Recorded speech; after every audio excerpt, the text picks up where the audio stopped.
Hello guys, সবাই কেমন আছো? তো চলে আসলাম আজকের ভিডিও নিয়ে। অনেক দিন হলো রং ভিডিও করি নাই। তো আজকে যে রান্নাবান্নাগুলো দেখছো এটা কিন্তু একটা স্পেশাল দুটো মানুষের জন্য করা হয়েছে।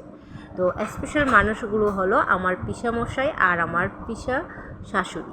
তো ওরা দুজন হচ্ছে আমার কাছে অনেক অনেক স্পেশাল, আর ওনাদের জন্য আমি যতই কিছুই করি না কেন আমার মনে হয় কম কম করেছি।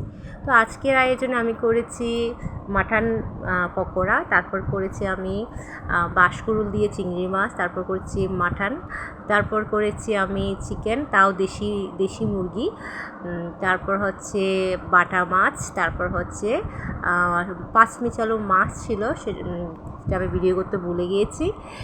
রান্নাবান্না সেরে চলে আসলাম আমি তালের বড়া করব। তো থালগুলোকে ছুলে নেব।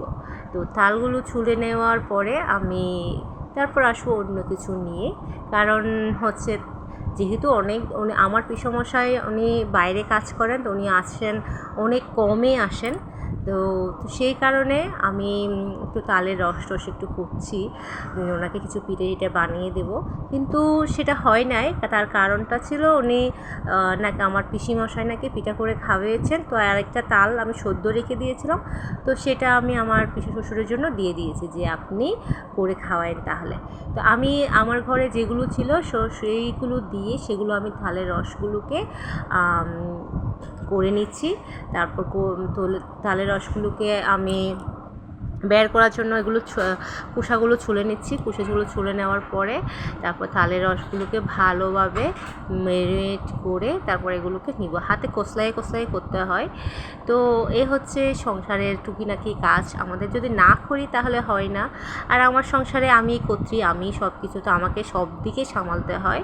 অনেকে বলবে এত কাজের মাঝখানে তুমি আবার এই কাজটা করছো, আসলে তা না, এটা আমি আগেই করেছিলাম। তো আমি অনেক ভোরে উঠে গিয়েছিলাম, যেহেতু আজকে দ্বাদশীর পারানা ছিল, ঠাকুরের ভোগ ছিল। তো ভোগের রান্নাটা আমার জেঠি শাশুড়ি করেছিল। তো উনি করেছিল, আমি পূজা দিয়ে ভোগ নিবেদন করার পর তারপর রান্নাবান্না লেগে গিয়েছিলাম। তো সকাল থেকে প্রায় আমি 9টায় রান্নাঘরে ঢুকি, আমি আর 1টার মধ্যে রান্নাবান্না সব কিছু কমপ্লিট হয়ে যায়। আর 1টার মধ্যে আমার পিসা শ্বশুর আর পিসামশাই চলে আসেন। ওনারা যখন চলে আসেন তারপর আমি ওনাদেরকে শরবত দিয়ে, ওনারা নাস্তা করতে চায় না, বলছে এখন ভাতের সময় হয়েছে, ভাত খেয়ে নেবে একেবারে।